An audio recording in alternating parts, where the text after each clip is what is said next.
저도 요즘에 이제 유대인들이 쓴 책을 제가 많이 보거든요. 유대인 네. 신학자 네.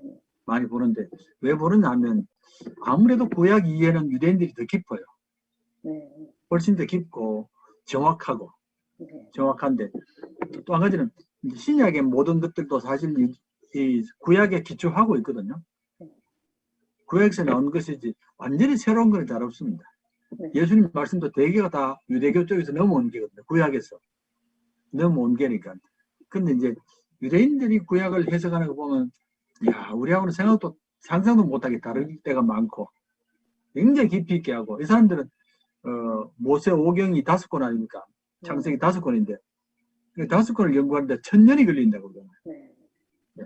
연구하는데 1000년이 걸리고 해석하는데 1000년이 걸리고 그러니까 이제 모세 오경은 뭐 생명 걸고 하는 겁니다. 네, 그러신 것 같아요. 그분들이. 예, 지금도 유대교 학자들이 굉장히 모세 오경을 깊이 보거든요. 네.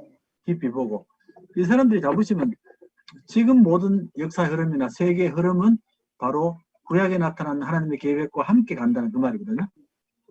예. 그래서 지지난주에 목사님이 그 이야기를 조금 해주셔서 예, 많이 예. 그 사람들이 변하고 있다. 예, 정통 예. 그 유대교 사람들이 많이.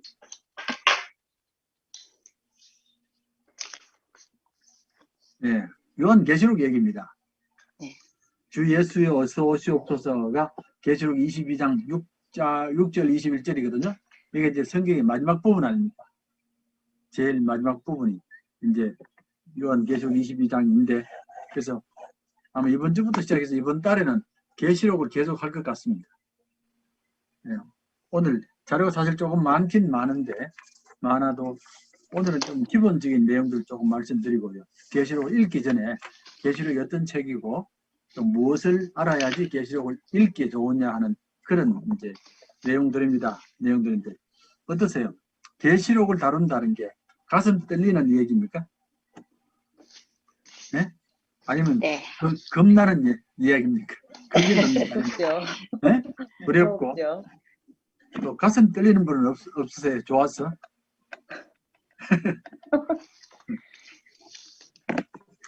예, 어쨌든 이제 우리가 성경을 읽을 때 제일 읽기 힘든 책이 계시록입니다. 읽기가 제일 힘든 책이 아마 다 이해하실 텐데 그러시죠? 네. 물론 읽기 어려운 책들이 많아요. 많은데 계시록만큼 읽기 어려운 책이 없습니다.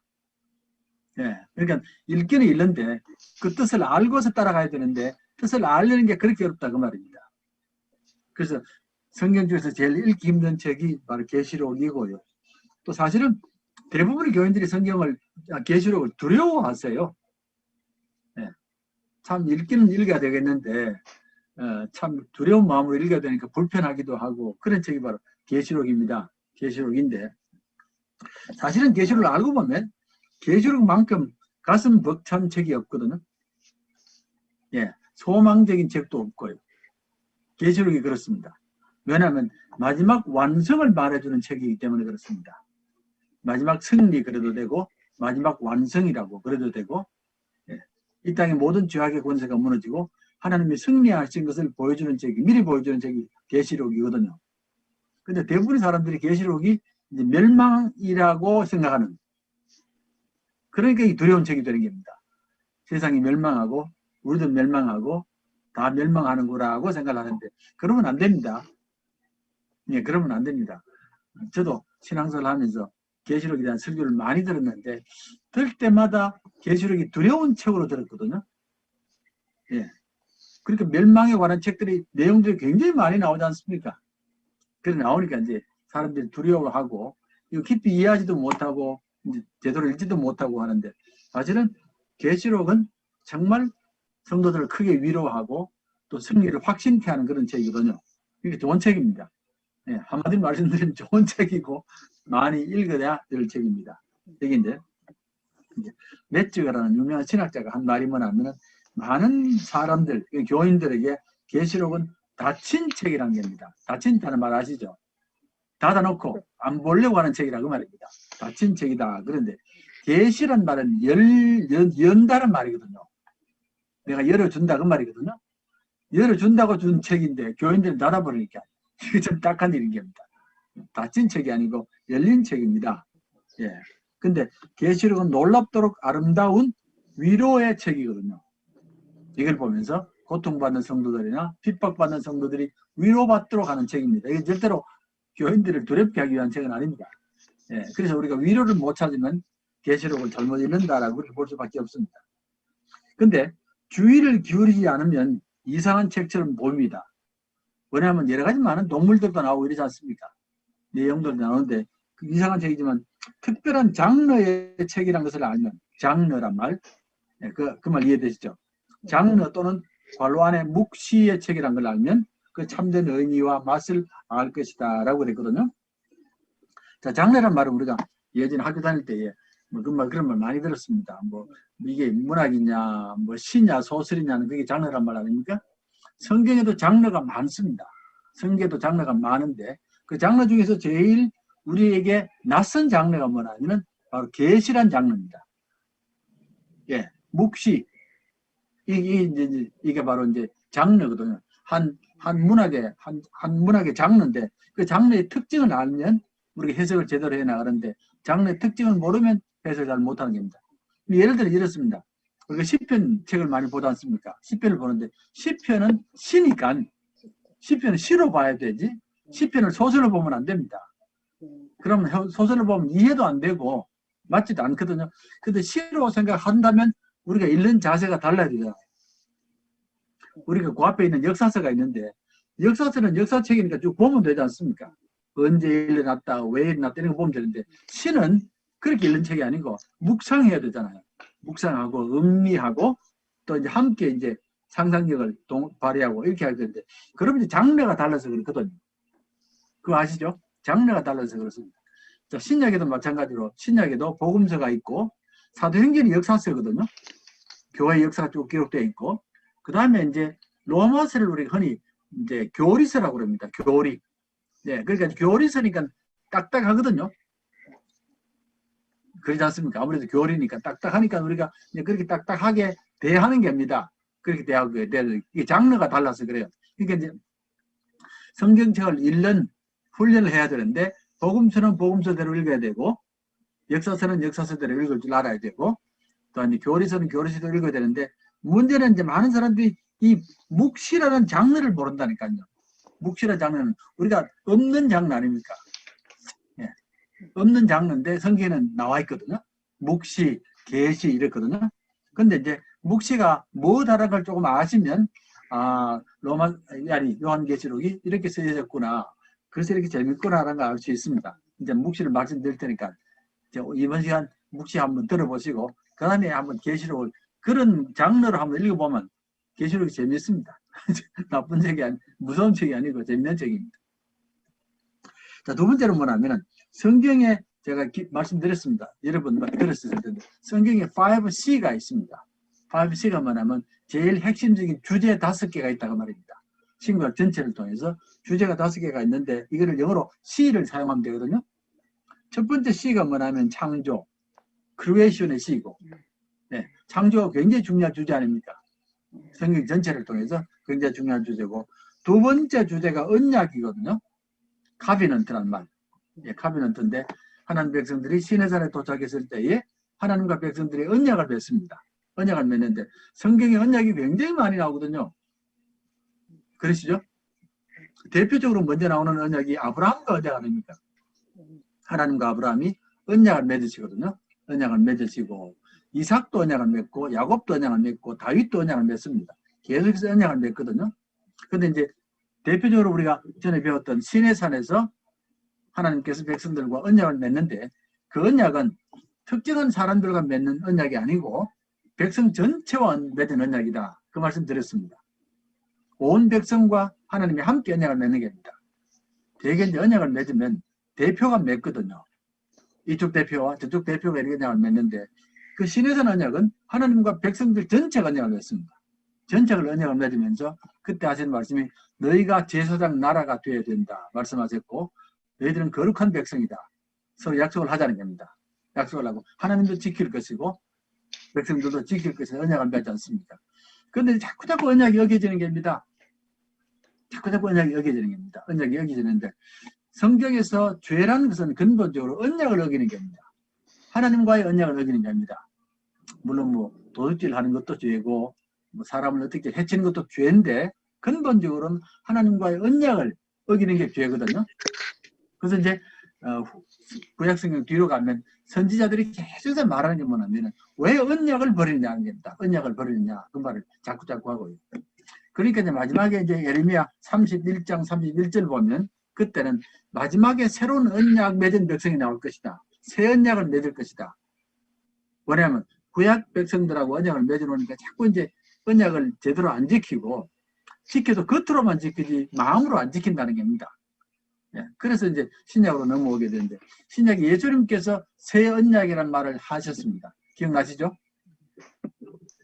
예, 예레미야 선지자가 말한 새로운 언약을 맺을 때가 온다고 했는데 그게 언제 나오냐면 예수님께서 십자가 지시기 전날 성찬하실 때에 마가다락방에서 12제자 불러놓고 만찬을 베푸시고 그때에 성찬을 주지 않습니까? 이것은 내 피로 맺은 새 언약이니 그랬거든요. 새 언약이니. 예, 새 언약이다. 그러니까 너희들은 이제 새 언약 백성이다 그 말입니다.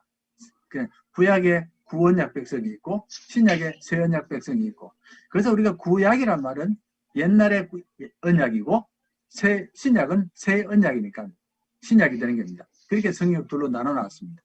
그러니까 언약이 굉장히 중요한 개념입니다.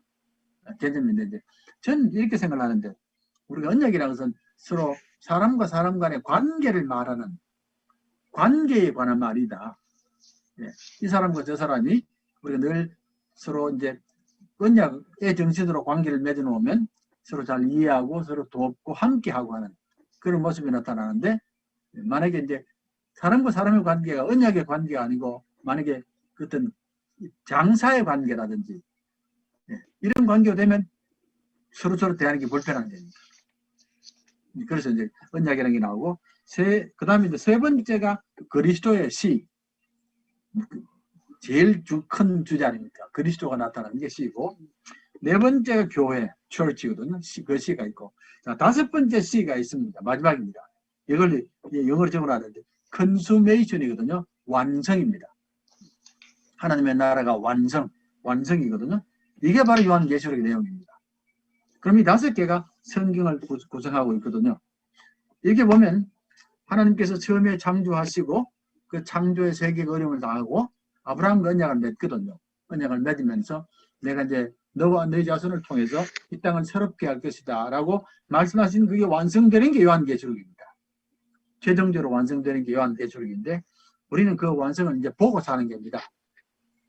예수 믿는 사람들은 날마다 요한계시록을 기억하고 그 계시록에 나타난 그 모습을 우리 삶의 목표로 삼고 살아가는 사람들이라 이렇게 보면 됩니다. 그런데 이게 있어야 되잖아요. 마지막에 보여야지 우리가 어려움이 있어도 이기고 믿음도 계속 해나가는데 이걸 모르면 이제 신앙이 흔들리는 겁니다. 만약에 우리가 계시록이 마지막에 멸망이라고 한번 생각해 보십시다. 멸망이라고 생각하면 지금 삶이 굉장히 흔들리세요. 이 땅이 다 멸망해버린다고 생각합니다. 그런데 멸망이 아니라 이 땅이 다시 회복되고 모든 것이 회복된다고 생각하면 굉장히 소망을 갖거든요. 그런 면에서는 위로가 되는 겁니다. 멸망하면 안 됩니다. 우리만 살고 우리 자손들이 멸망하면 큰일 나는데 우리는 이만큼 살았으면 많이 살았는데 우리 자손들이 손주들이 살아야 되잖아요. 그리고 멸망하면 하나님이 실패하는 겁니다. 이해되시죠? 하나님이 사탄에게 지는 겁니다. 하나님께서 세상을 만드셨는데 세상이 어려움을 당하지 않습니까? 그 세상이 회복되는 게 하나님의 섭리지 만약에 세상이 멸망해버리면 하나님이 실패하는 겁니다. 절대로 멸망하면 안 됩니다. 요즘 자연 환경이 많이 어려움을 당하는데 이것도 하나님이 고치시지. 고치시고 새롭게 하고 완성될 겁니다. 그렇게 보면 좋겠습니다. 됐습니까? 네. 그래서 5C를 기억하시면은 우리가 조금 이제 요한계시록을 새롭게 볼 수 있는 이제 단서가 생깁니다. 두 번째가 뭐냐면은 자, 그다음에 역사입니다. 역사라는 게 나오는데 제가 이제 말씀드렸지 않습니까? 우리가 기독교의 가장 중요한 특징이 다른 종교에서 찾아볼 수 없는 특징이 뭐냐면 기독교는 역사를 가지고 있어요. 역사를. 역사가 있습니다. 그리고 어떤 고백이 있느냐면 역사가 있다는 말은 교회가 언제 시작됐고 이런 역사만 아니고 이 땅에 지금 흘러가는 역사를 하나님이 인도한다는 거. 하나님이 주관한다는 고백이거든요. 네. 이런 역사관이 있습니다. 우리가 이제 보통 종교라 그러면 역사가 없어야 되거든요. 예를 들어서 이제 무당이 있는데 무당이 나오더니만은 우리가 옛날의 역사는 이랬고 앞으로 역사가 이래 나갈 것이다. 그런 말 못합니다. 이 사람들은. 그냥 구태주고 돈 받으면 끝이지. 불교도 역사가 없습니다. 무슨 말이냐면 불교는 유난히 윤회하는 게 때문에 내가 죽고 다시 뭐 동물로 태어나고 이렇게 하지 않습니까? 이건 역사가 아닙니다. 계속 뱅뱅 도는 것이기 때문에 아닌데 기독교는 분명한 목표가 있고 또 그 인도를 하나님께서 하신다는 역사관이 있습니다. 그래서 이제 기독교는 굉장히 역사를 중요하게 여기고 우리가 영어로 히스토리 아닙니까? 히스토리의 원래 뜻은 he is the story거든요. 그분의 이야기다. 이 땅에 일어나는 일들이 그분의 이야기라고 해서 히스토리 그러거든요. 실제로 그렇습니다. 그래서 이제 하는데 의외로 이제 많은 사람들이 우리가 이제 기독교인들 외에 다른 역사관이 굉장히 많고 우리 역사관을 우리 온전히 갖지 못할 때가 많습니다. 그러니까 예수 믿는 사람들이 역사가 중요한데도 불구하고 우리가 가져야 될 역사관을 못 갖고 엉뚱한 역사를 갖고 있는 게 많습니다. 대표적으로 순환 아닙니까? 무한한 반복이다. 이게 불교 비슷하죠.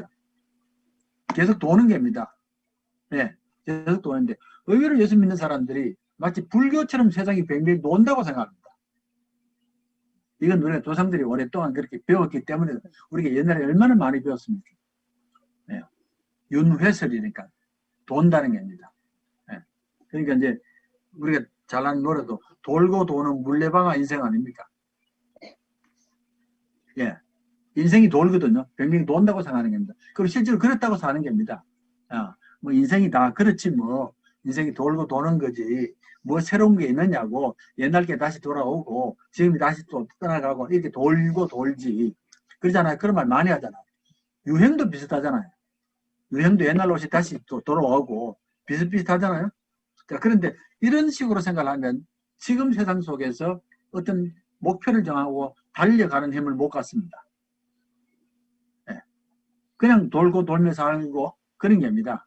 그런 삶의 자세가 있는데 그래서 이제 그 밑에 보면 인간이 할 수 있는 최선은 그 다음에 빈 곳에 운명을 받아들여라. 네. 사람에게 운명이 있다. 운명을 피하지 말고 운명을 극복하지도 말고 그냥 운명에 따라 살다가 죽어라 그 말입니다. 그리고 이런 사회 속에서 무슨 새로운 게 나오겠습니까? 아침에 오늘 우리 김 목사님 설교하셨는데 예, 우리가 60년 전만 해도 참 못 사는 나라 아닙니까? 보통 못 사는 나라가 아니거든요. 그때 우리나라는 세계에서 제일 가난했다고 그랬거든요. 세계에서 제일 가난했다고 그랬습니다. 그래서 이제 필리핀 얘기 하시던데 저는 종종 이제 케냐 가보면 알거든요. 케냐 사람들이 저한테 많이 묻습니다. 도대체 당신들이 어떻게 이렇게 잘 살게 되느냐는 겁니다. 케냐는 지금도 못 살거든요. 그러면서 하는 말이 아니 60년 전에는 우리가 당신들보다 잘 살았다는 겁니다. 에티오피아도 잘 살았어요. 우리보다. 에티오피아가 그때 전쟁에 참여하잖아요. 그렇게 전쟁에 참여할 만큼 잘 살았어요. 우리보다. 우린 정말 못 사는 나라 아닙니까? 근데 어떻게 60년 만에 이렇게 변할 수 있느냐 그 말 자주 묻거든요. 아주 매년 묻는데 저는 답이 정확하거든요. 저는.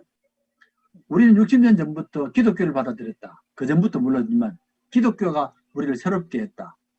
기독교 역사관이 새로운 것을 추구하는 역사관이고 기독교가 세상을 바꾸었다. 그러고 지금도 만약에 옛날처럼 유교를 믿고 또는 불교를 믿으면 우리나라는 택도 없다. 저는 당당히 말합니다. 그러니까 기독교가 들어와서 얼마나 많은 교회들이 생겼고 아이들이 얼마나 교회를 많이 들어갔고 새로운 문명을 배웠거든요. 역사가 바뀌지 않습니까? 어마어마하게 많이 바뀌거든요. 자, 그래서 이제 어쨌든 이게 그러는데 그런데 이제 그렇지 않고 운명에 따라 살아라. 우리가 그런 말 많이 하지 않습니까? 팔자소관이다. 그러면 사람이 잘 살 수가 없는 겁니다. 예. 그래서 깊은 염세주의로 넘어간다는 말 하는데 이제 그 불교가 대표입니다. 불교가 그러니까 제가 불교 믿는 사람이 없어서 다행인데 있으면 큰일 납니다. 그러니까 불교 믿는 사회 속에서는 나라가 발전할 수가 없습니다. 사람들의 사고가 있기 때문에. 네. 자, 그래서 그렇고요. 자, 두 번째로 이제 큰 역사관이 뭐냐면은 진화론 역사관입니다. 진화론이거든요. 진화론의 역사관인데, 진화론은 과학이 가지고 있는 역사관이고 낙관적이거든요. 점점 진화된다, 잘 된다 그 말입니다. 그 참 좋은 역사관 아닙니까? 참 좋은 역사관인데, 진화론 역사관의 큰 문제가 뭐냐면 진화론은 힘 있는 자가 이깁니다. 그 말이 맞으시죠? 약육강식 아닙니까? 역사가 전개되는데 역사는 누가 주관하거나 이걸 가냐면 힘 있는 자가 이기는 겁니다. 그럼 힘이 없는 자는 도태하거나 사라지는 겁니다. 진화도 못하고 그냥 멸종되는 겁니다. 그 얘기를 우리가 굉장히 많이 듣지 않습니까? 약육강식이란 말. 힘이 있는 자가 이기고 힘이 없으면 잡히면 먹는다는 게거든요. 이게 진화론이 굉장히 강한 역사입니다. 그래서 우리가 이제 자연현상을 이렇게 연구해보면 힘이 있는 자가 항상 이겨나가지 않습니다. 이겨나가니까 진화론에 믿고 따라가거든요. 그러면 이제 이런 역사관을 갖는 사람들은 어떻게 하든지 간에 내가 힘이 있어야 되잖아. 힘이 있어가지고 다른 사람을 이겨야 되고 다른 사람을 정복해야 되고 그래 내가 산다 그 말이거든요. 자, 근데 그게 과연 맞는 말이냐는 말입니다. 그러면 세상이 얼마나 힘들겠습니까? 힘없는 분들이 얼마나 힘들겠습니까? 그러니까 이제 이 진화를 만든 사람이 다윈인데 다윈이 처음에 이제 연구를 해서 이 이론을 만들었거든요. 이 연구를 만들고 이 연구를 자기 지도교수한테 갔다는 게 갔다고 그러지 않습니까? 지도교수한테 가서 하는 말이 내가 이런 연구를 했다고. 그러니까 지도교수가 너무 놀라더랍니다. 어떻게 이런 엄청난 연구를 했느냐고 너무 놀라더랍니다. 아, 역사가 이렇게 흘러가는구나. 힘 있는 자가 흘러가는구나. 맞는 것 같다고. 그러놓고 하는 말이 뭐냐면은 다윈 보고 하는 말이 내가 한 가지 부탁이 있다고. 이 이론을 사람에게 적용시키지 않으면 좋겠네. 사람에게 적용시키지 않으면 좋겠네. 만약 그렇게 되면 모든 장애인들은 다 죽습니다. 모든 장애인들은 다 죽습니다. 실제로 어떤 나라에서는 진화론을 따라서 장애인들을 다 고의적으로 의도적으로 다 죽이게 한 때도 있습니다. 왜냐하면 이 사람들이 있으면 이게 문화가 발전을 못하기 때문에 그렇게 되거든요. 그러니까 이제 진화론이라는 게 많은 사람들이 따라가고 예, 그걸 좋아하는데 힘이 있는 자는 따라가지만 힘 없는 자는 굉장히 고통을 받는 겁니다. 이게 이제 진화론입니다. 그래서 이제 역사에 분명한 목표가 있는 것은 아니다. 더 좋은, 더 높은 상태로 계속 진행해 나간다. 그리고 진보, 프로그레스, 진보 자체가 목적입니다. 계속 진보를 해서 간다는 겁니다. 실제로는 역사는 그렇지는 않습니다. 진보로 나갔다가 또 뒤로 물러가기도 하고 그런 경우가 많이 있거든요. 그래서 이제 우리가 이런 역사관이 있는데 지금 학교에서 우리 아이들이 배우는 역사관은 전부 진화론의 역사관입니다. 창세기는 아예 못 배우고요. 진화론의 역사관입니다. 창세기 역사관은 서로 힘이 있는 사람이 힘 없는 자를 그렇게 하는 건 아닙니다. 서로 협력하고 서로 도와주고 하는 희생하는 그런 쪽이지 그런 건 아닙니다. 현실에 보면 제가 특정한 사람을 말씀드려서 죄송한데 우리 이제 감사원장이 최세영 박사 아닙니까? 최세영 그 법관인데 그분이 감사원장인데 그분이 이제 고등학교 다닐 때인가 장애인을 데리고 업고 다녔다 그러지 않습니까? 이건 기독교 정신이거든요. 힘 있는 자가 약한 자를 버리는 게 아니고 오히려 업고 다니면서 함께 가자 그 말이거든요. 그러면 이제 진화론과 많이 차이가 나잖아요. 예. 자, 그렇습니다. 그래서 이제 어쨌든 역사관이 바르게 세워져야 되는데 우리 학교에서 아이들이 대부분이 진화론을 배우는 바람에 좀 고통이 있습니다. 북한이 진화론을 사용한다는 거 아십니까? 북한은 철저하게 진화론만 사용하고 절대로 창조를 말하면 안 됩니다. 이해되시죠? 창조를 말해버리면 하나님이 나오기 때문에 절대로 안 됩니다. 그래서 북한이 진화론을 사용합니다. 그러니까 이 사람들은 힘을 키우려고 그러거든요. 그 다음에 이제 조금 어려운 말인데 변증법적 해석이라고 그럽니다. 변증법적 해석이라는 말인데 항상 역사는 두 가지 층이 있습니다. 두 가지 층이 있어서 갈등이 있습니다. 갈등이 있는데 한 층은 거룩한 존재, 신의 존재고 다른 층은 악의 존재고 이 선과 악이 항상 갈등하면서 싸우는 그런 이제 이 마치 전쟁터와 같다고 하는 이런 갈등이 있거든요. 이게 이해가 되시죠? 예, 우리는 보면 항상 선한 역사도 있지만 악한 역사가 함께 있거든요. 이 둘이 늘 부딪히지 않습니까? 늘 부딪히고 갈등하고 이렇습니다. 갈등하고 이렇게 되는데 이게 참 이 말을 잘했다, 이론이 좋다 싶은 생각이 드는데 또 한 가지 안타까운 건 뭐냐면 그러나 이런 갈등이 계속 있어도 하나님 쪽에서 이기고 승리한다는 그런 비전은 잘 없습니다. 늘 세상에 갈등 속에 있다, 벗어나지를 못한다라고 하는 그런 척은 많이 하는데 선한 쪽과 악한 쪽이 계속 갈등한다는 그런 걸 많이 얘기합니다. 그 다음에 이제 또 한 가지가 이제 그 성경의 배경을 말하고 있는 헬라 문화입니다. 제가 지난번에도 말씀드렸습니다. 이제 예수님 당시에 플라톤이 굉장히 강했거든요. 플라톤 철학이. 이게 헬라 철학 아닙니까? 근데 헬라 철학에는 인간을 볼 때에 이성적인 존재고 사회적 존재고 문화적 존재라고 그랬는데 이성적 존재라는 생각하는 존재란 말이고 사회적인 존재다. 이게 아리스토텔레스의 말입니다. 사람은 사회적 동물이다 하는 그 말이고요. 또 문화를 만든다는 그런 말을 많이 하는데 이 사람들에게는 역사관이 없습니다. 저 지난주에 말씀드린 데 기억나세요? 이분들은 악에서 변화되면 되지 영으로 육신에서 영으로 넘어가면 되지 세상에 역사가 쭉 있어서 변화된다 그런 건 없습니다. 그냥 인간만 변화되면 되는 겁니다. 뭐 그런 걸 했는데 역사가 없는 그런 것도 있다는 말입니다. 그 다음에 이제 허무한 역사관이 있는데 이건 한국 사람들이 좋아하는 역사입니다. 네. 네. 구름이 흘러가듯 떠돌다 가는 길에 정일랑 두지 말자, 미련일랑 두지 말자, 인생은 벌거숭이, 빈손으로 왔다가 빈손으로 가는 것. 이건 허무한 역사관이거든요. 네. 정도 주지 말고 빈손으로 간다. 이렇게 흘러가는 게 아닙니다. 구름처럼 이렇게 하는데 이제 옛날에는 참 삶이 어려웠으니까 이런 노래가 이러고 말이 됐던 모양입니다. 되셨죠? 자, 역사관을 말씀드린 이유가 뭐냐면 요한계시록에 강하게 역사가 나오기 때문에 그렇습니다. 역사의 마지막이 어떻게 됩니다. 지금 이런 일들이 벌어져도 마지막에 목표를 분명히 이해하십시오 하는 그런 얘기가 나오기 때문에 제가 말씀드리는데 그럼 성경의 역사는 어떠냐를 얘기할 때에 다시 한번 정리해드리면 하나님의 역사를 주관합니다. 지금도 하나님 역사를 주관하신다는 분명한 고백이 있고요. 유대인들은 역사 속에 하나님의 뜻이 있다는 것을 처음으로 깨달았습니다. 처음으로 역사를 하나님의 뜻으로 보기 시작한 겁니다. 선지자들이 많이 그랬습니다. 그래서 결코 역사를 함부로 대하지도 않고 역사가 중요하다는 것을 알았고 반드시 역사의 교훈을 배워야 된다는 것을 알고 그리고 역사를 배우는 목적은 하나님의 뜻이 완성되는 것을 소망하기 위해서이다. 이렇게 나오거든요.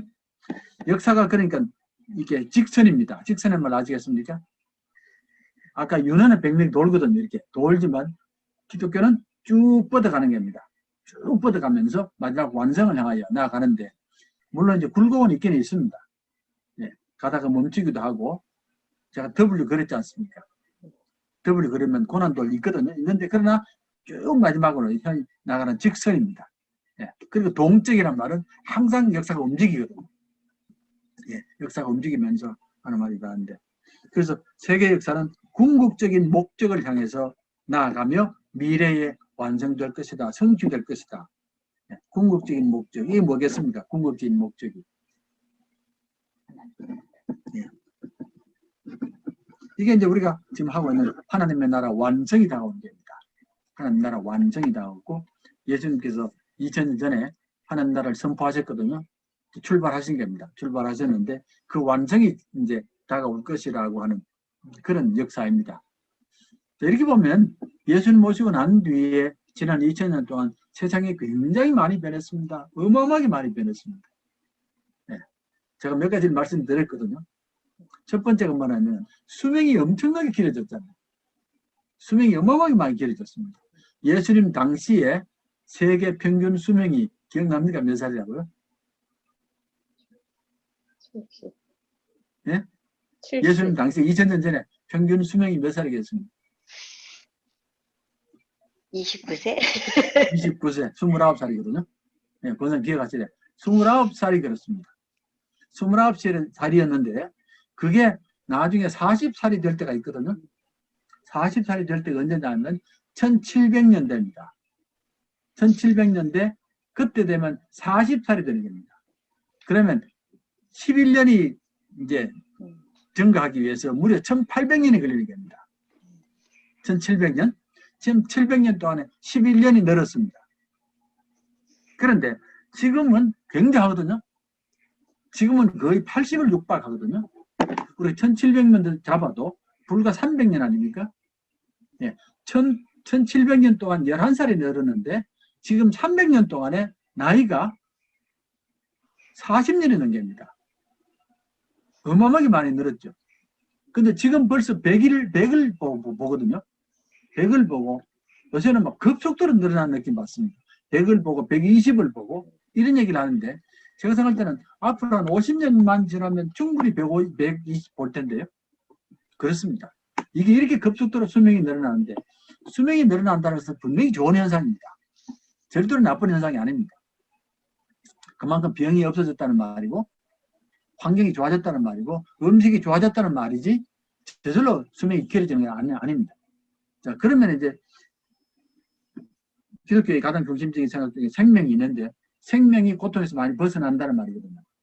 그것도 참 놀랍고 그리고 또 한 가지가 그렇게 많았던 왕들이 다 죽었거든요. 왕들이.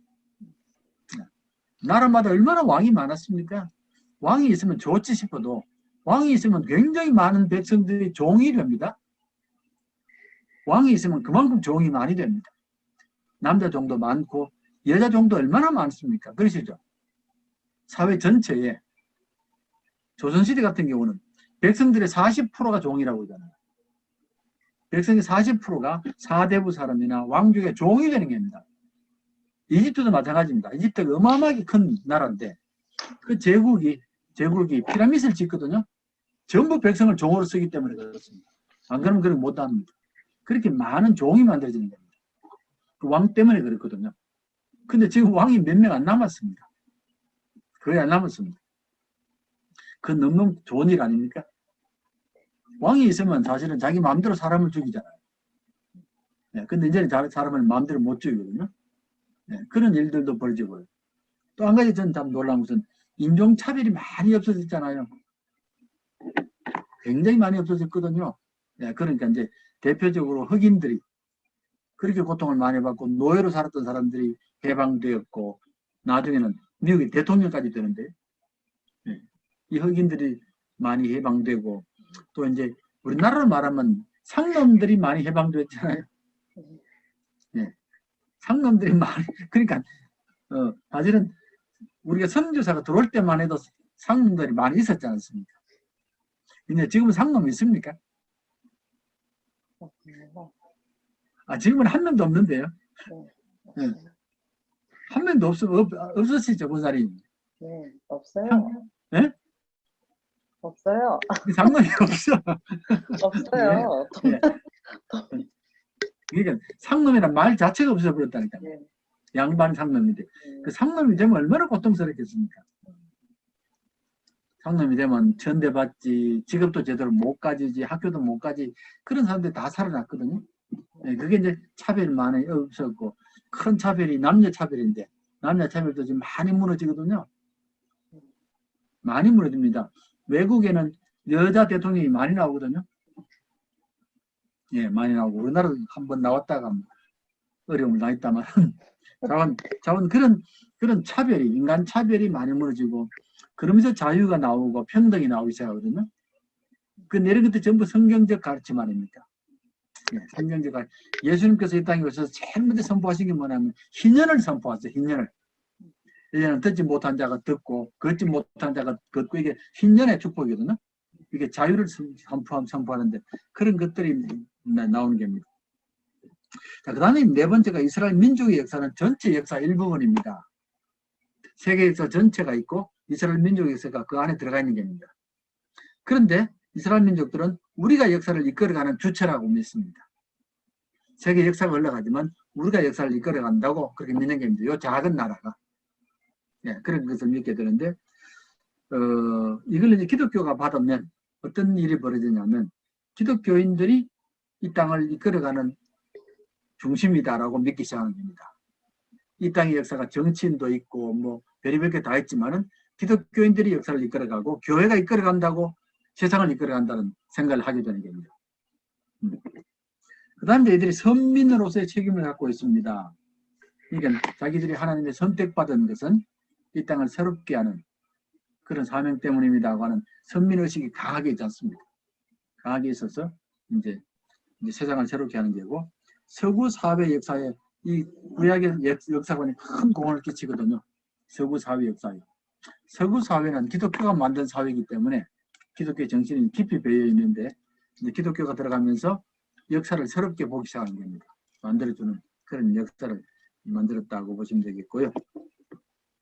그 다음 거는 뭐냐면, 우리가 이제 대표적으로 이제 구약 보면 바벨론 포로 때 고통을 많이 받지 않습니까? 자, 구약의 역사관은 바벨론 포로 때에 심각한 시련을 겪는데, 선지자들이 바벨론 포로 사건을 의미를 해석하면서 회개와 재헌신을 요구했다, 이 말이거든요. 이 말이 이해가 되는지 모르겠습니다. 무슨 말이냐면, 이스라엘 백성이 바벨론 포로를 끌려가 버렸습니다. 끌려가면서 땅을 다 잃어버렸고, 성전 다 잃어버렸고, 완전히 종이 되어 끌려가지 않습니까? 끌려갔을 때에 수많은 사람들이 반항을 하거든요. 뭐냐면, 하나님이 계시면 어떻게 자기 백성을 이렇게 둘 수 있느냐. 하나님의 전지전능한 분이 어떻게 이런 일을 하시느냐고, 하나님을 포기하는 겁니다. 포기하는데, 그때 선지자들이 할 말이 뭐냐면, 이것이 결코 마지막이 아니다. 이것이 결코 마지막이 아니고, 너희들이 죄를 지었기 때문에 여기서 이런 일이 하나님의 채찍이다. 채찍이니까 돌아온다는 겁니다. 반드시 돌아온다. 그러므로 너희들이 회개하고 다시금 하나님의 법에 헌신하라, 그 말입니다. 그러니까 이제 선지자들이 알았거든요. 선지자들이 안 것은 역사가 결코 이제 다른 신이 이끌어가거나 사람이 이끌어가는 게 아니다. 우리 민족의 역사에 분명히 하나님 뜻이 있다고 보고, 그 뜻이 바로 너희 선조들이 죄를 지었기 때문에 이렇다고, 다시금 회개하고 돌아간다고, 이런 선포가 나오는 겁니다. 그러니까 백성들이 다시금 회복되는 겁니다. 그래서 이제 우리 기독교도 마찬가지인데, 지금 코로나 때문에 많이 어려움을 당해도 교회가 지금 어려운 데가 많습니다. 많은데, 우리는 어떤 경우도 교회가 망한다는 말을 안 하거든요. 그거는 뭐 교회가 힘이 좋아서 그런 게 아니고, 하나님이 함께 하시기 때문에 그렇다는 그런 신앙 때문에 그렇고, 이런 아픔이 있는 것은 분명히 교회를 향한 메시지가 있다는 거거든요. 그 메시지가 뭐냐는 겁니다. 그 메시지는 분명히 교회를 향한 메시지는 교회가 회개하고 새롭게 헌신해라. 교회가 회개하고 새롭게 헌신해라는 메시지가 나오는 겁니다. 그러니까 이거는 교회와 관계없는 게 아니고, 아니면은 정부 때문에 교회가 어렵다 그런 말 할 필요도 없고, 하나님의 뜻을 찾아야 되고, 하나님의 뜻을 찾아서 우리가 잘못한 게 있으면 버려야 되고, 다시금 새롭게 태어나는 그런 기회라고 보는 게 맞습니다. 어떠세요? 고사님들 맞습니까? 네. 전 분명히 맞다고 믿는데요. 저는 선지자는 아니라도, 제가 성경을 보는 바에 따라서는 분명히 뜻이 맞습니다. 그래서 이런 제재를 요구합니다라고 이제 그렇게 보면 되겠습니다. 자, 이제 그래서 우리가 이제 요한계시록을 볼 때에 조금 역사를 알고 계시라고. 역사를 알고 계시고, 요한계시록은 역사의 마지막에 일어날 일을 미리 보여주는 것이고, 그 미리 보여줌으로 현재 고통받는 성도들이 위로받고 일어나라는 겁니다. 일어나고 결코 포기해서는 안 된다. 결코 핍박 속에서 낙심해서는 안 된다는 것을 일러주는 책입니다. 그래서 이제 그 얘기를 하고 있다는 것. 그렇게 생각하면 이제 이 책이 참 위로의 책이고 소중하다는 것을 알 수 있습니다. 자, 그래서 역사에 대한 것을 조금 기억하시고요. 이제 몇 가지 간단한 것만 한번 정리해 보십시다. 요한계시록을 쓴 사람은 요한입니다. 예수님의 제자 요한. 예수님의 제자 요한이고. 요한의 별명이 뭡니까?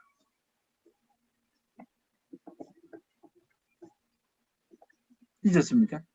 요한의 별명이 우레의 아들 아닙니까? 우레의 아들. 우레의 아들인데, 그 말은 우레처럼 성격이 그렇다는 겁니다. 요한이 굉장히 성격이 과격하고 급하고 이랬다는 말이거든요.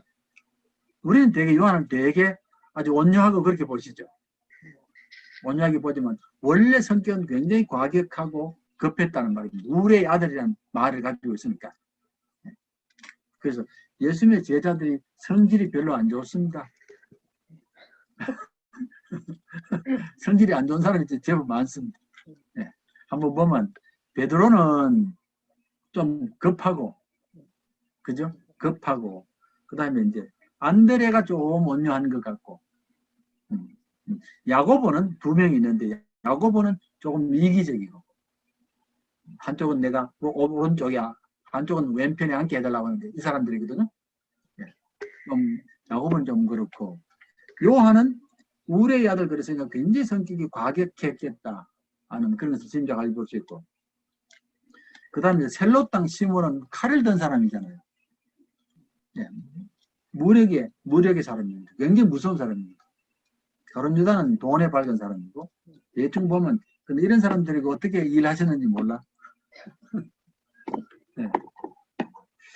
자, 그래서 말년에 교회 에베소에서 교회를 섬기다가 밤모섬에 유배를 당했습니다. 그랬거든요. 에베소가 나오는데 에베소가 이제 터키 쪽입니다. 터키 쪽이고 제일 바울이 오랫동안 머물렀던 교회 중에 하나입니다. 바울이 오랫동안 머물렀어요. 우리가 에베소서가 나오잖아요. 에베소서가 나오는데 거기에 내용들이 많이 있습니다. 좋은 내용들이 많이 있는데 에베소에서 참 많이 있는데 이 요한도 거기서 했는데 나중에 성지순례 가시면은 에베소 교회가 남아 있습니다. 지금 남아 있습니다. 남아 있는데 재밌는 것은 뭐냐면 에베소 교회에 담임 목사들의 사진이 붙어 있습니다. 에베소 교회에. 네. 우리 교회도 담임 목사 사진이 있지 않습니까? 그죠? 있지 않아요? 그러면 에베소 교회의 첫 번째 담임 목사가 누구겠습니까?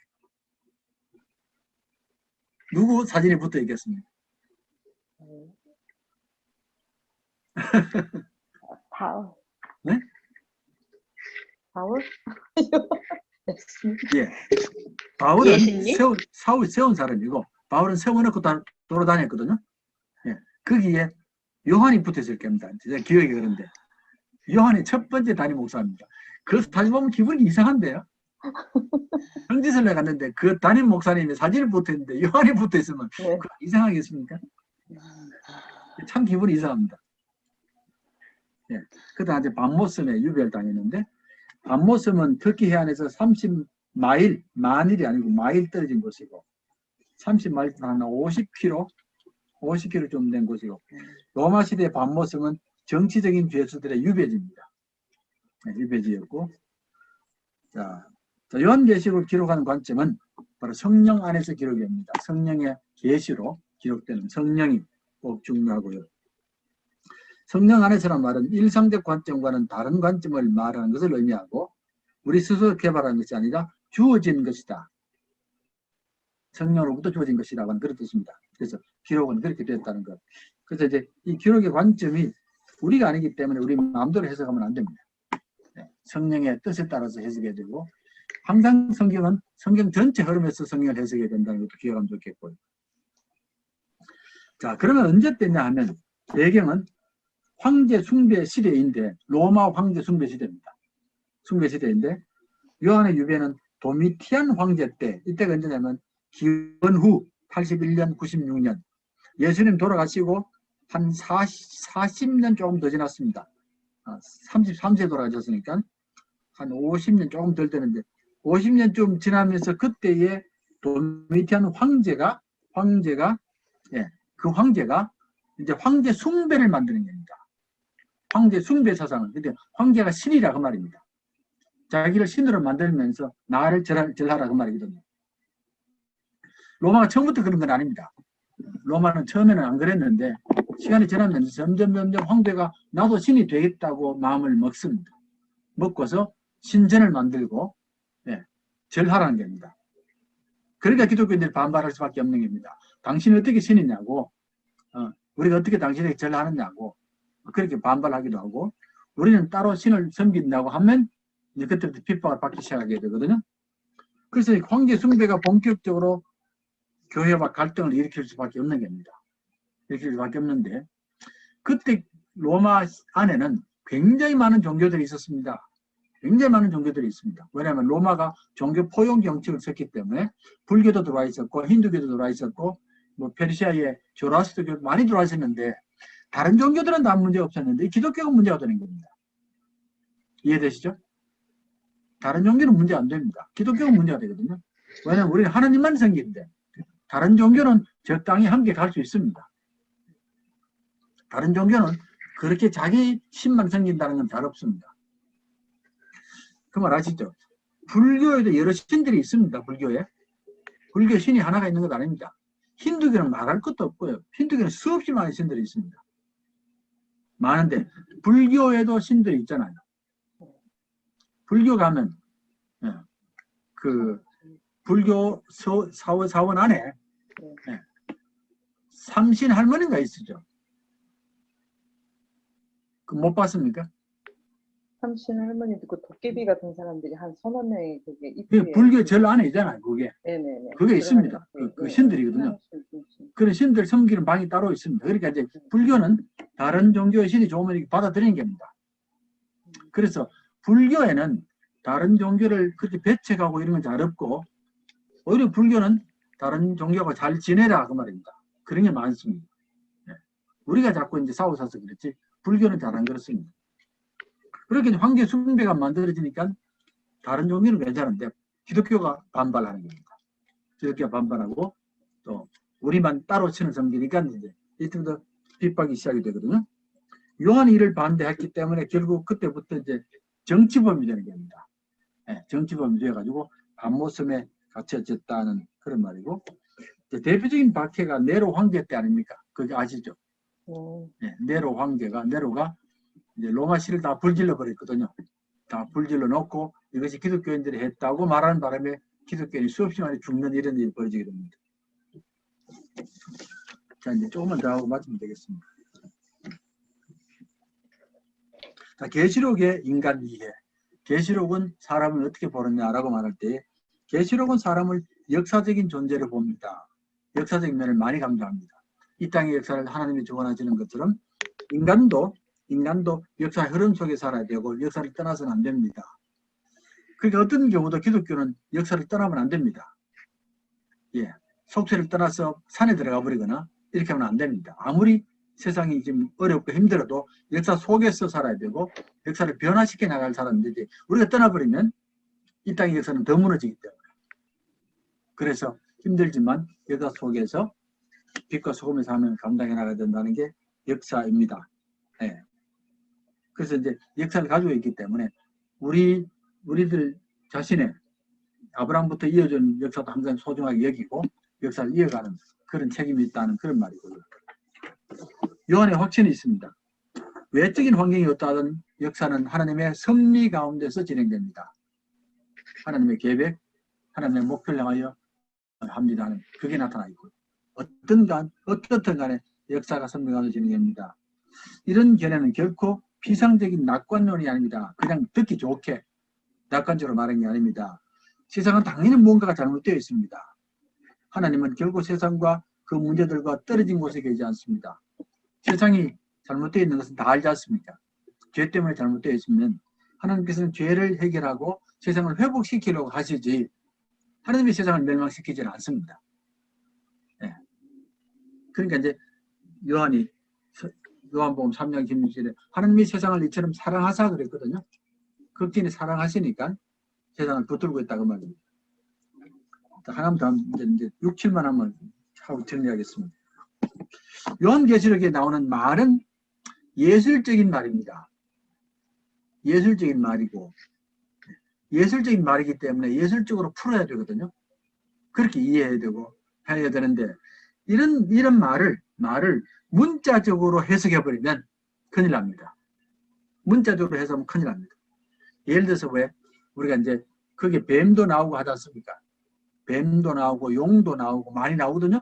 이런 것들이 많이 나오는데 그걸 진짜 뱀이라 그러면 안 되잖아요. 예, 그 뱀이 아니고 예를 들어서 악한 역사를 상징하는 뱀, 용, 예, 큰 힘을 가진 그런 세력을 상징하기 용이란 말 쓰지 이게 용이 나타났다 이러면 안 되잖아요. 용이 실제로 나타나가지고 막 성도를 죽이다 이러면 안 됩니다. 그러니까 이제 그런 것들이 제일 중요한데, 특별히 이제 우리가 이제 다음에 보겠지만, 요한계시록은 숫자를 굉장히 많이 사용하거든요. 숫자. 예, 7이라는 말이 많이 나옵니다. 7. 예, 7이라는 말로 13, 13도 많이 나오거든요. 그런 숫자를 알지 않습니까? 숫자는 그냥 상징이지. 숫자를 말 그대로 해보면 안 되거든요. 14만 4천이란 말이 나오는데, 14만 4천이 진짜 14만 4천으로 그대로 해석해버리면 박태선이 되거든요. 그렇죠? 옛날에 박태선이 덕소에서 구리에서 얼마 멀지 않은 구리에서 얼마 멀지 않은 덕소에 신앙촌을 짓잖아요. 근데 권사님들은 덕소에서 옛날부터 사셨습니까? 구리에서? 오래 사셨어요? 인천교회가 뭐 한 27년, 8년 됐으니까 지금 나오시는 분들이 많은 구리에서 오래 많이 사셨죠? 네네. 예, 예. 그러면 덕소에 신앙촌에 가보셨습니까? 아니요. 못 가보셨어요? 네? 예. 못 가보지는 가봤어요. 않고 물건 좋다는 소리 듣고 그렇죠. 또 신앙촌에 물건이 많이 좋다는 말 하는 있지 않습니까? 네. 근데 재밌는 것은, 우리 옛날에 이제, 저는 대구 출신이니까 대구에 있으면은 덕소에 신앙촌이 있더라 하는 그런 말 들었거든요. 네, 그 말 들었는데, 그러면 덕소라는 곳은 완전히 숲 속에 쌓여 있는 그런 곳이고, 거기는 그 사람들만 사는 곳이구나. 우리는 그렇게 생각했다니까요. 덕소는 일반 사람은 안 살고, 덕소란 말을 들었으니까. 그게 14만 4천이 상징적인 숫자거든요. 그걸 숫자로 해가지고 그때 14만 4천 명 모았잖아. 그러면 이제 큰 일이 벌어지는 겁니다.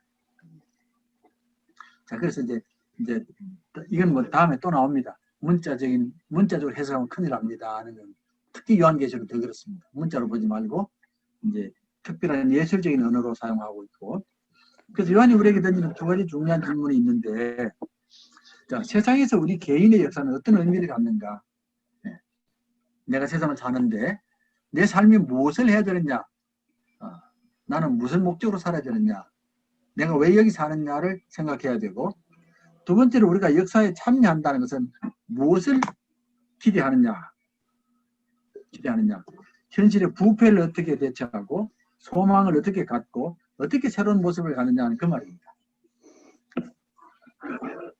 요한이 던지는 중심 질문이거든요. 요한이 우리 성도들에게 이 질문을 던지는 겁니다. 여러분들은 세상 속에 사는 사람들입니다. 그러면 여러분의 삶의 일평생의 삶은 세상에서 어떤 역할이 있습니까? 무엇을 하기 위해 세상을 살아갑니까? 그리고 세상에 살면서 굉장히 많은 부패가 있고 아픔이 있을 텐데 여러분들은 그것에 대해서 어떻게 하시겠습니까? 예. 그리고 이런 부패 가운데서도 분명히 소망을 가져 살거든요. 뭐 어떻게 소망을 갖겠습니까? 그리고 여러분이 그러면 악한 모습 그대로 살 수는 없지 않습니까? 선하게 살아야 되는데 어떻게 하겠습니까? 그 질문을 하는 겁니다. 그 질문을 하는데, 이 질문은 하나님의 나라를 배우는 사람들이 갖는 첫 번째 질문입니다. 우리가 무슨 말이냐면, 우리가 신앙을 갖지 않습니까? 신앙을 가지면 많은 사람들이 무슨 관심으로 신앙을 갖느냐는 그 질문에 부닥치거든요. 내가 예수를 믿는다고 그럴 때에 분명히 목적이 있습니다. 목적이 있는데 내가 왜 예수를 믿는다는 말이거든요. 근데 어떤 사람들은 내가 예수를 믿고 내가 복받고 잘 살아야 되지. 이런 사람들도 있고, 이런 사람들은 오늘 요한계시록의 질문과는 전혀 관계없는 사람들. 관심 자체가 다르기 때문에. 예. 내가 성공하겠다. 그래서 예수를 믿는다 그러면 이게 관계없는 겁니다. 근데 어떤 사람들은 내가 삶을 바라보니까 참 삶에 고난이 많다. 거짓이 많다. 부패함이 많다. 내가 도대체 어떻게 이걸 해결해야 되느냐도 생각해보고, 그럼 내가 할 일이 뭐냐? 나는 이 세상 착한 사람처럼 살아야 되느냐? 아니면 세상을 위해서 무언가를 좀 새롭게 해야 되느냐고 하는 이런 소망을 갖는다면 하나님의 나라를 보는 겁니다. 예. 비록 우리가 세상을 이기고 뭐 그렇게까지 못한다 할지라도 적어도 내 삶은 세상 속에 함께 들어가서 그렇게 같이 부패하고 살아가는 그런 삶은 되지 말아야 되지 않느냐는 그런 소망이 바로 이 질문이거든요. 예. 그래서 이제 내 삶이 주어지는데 이 내 삶의 역사가 세상 속에 어떤 관계가 있느냐고. 나는 세상 역사와 아무 관계없이 나 혼자 살다가 죽으면 되는데, 아니면은 세상에 무언가가 공헌해야 되고 무언가를 이루어야 되고 하는 그런 게 있느냐. 그리고 나는 지금 이런 어려운 세상을 뭘 붙들고 살아야지 어려움을 이겨나갈 수 있느냐, 이런 소망을 갖게 되거든요. 이게 이제 성도들이 가져야 될 관심이란 됩니다. 참된 관심이란 됩니다. 그러면 이제 당연히 우리는 이 세상에서 지금 부패에 대해서 왜 부패가 생기는지도 알아야 되고, 성경은 어떻게 말하는지도 알아야 되고, 이렇게 따라가는 겁니다. 따라가면서 내 삶은 단순히 세상에서 그냥 세상 사람처럼 성공하는 삶이 되면 안 된다. 하나님의 사명이 있기 때문에 이렇게 발견이 되는 겁니다. 이게 이제 중요한 질문입니다. 요한계시록. 그렇습니다. 됐습니까? 네, 들어가 됩니다. 예. 자, 수고하셨습니다. 몇 분들 계셨는데. 수고하셨습니다. 한 주간 잘 지내시고요. 네. 들어가세요.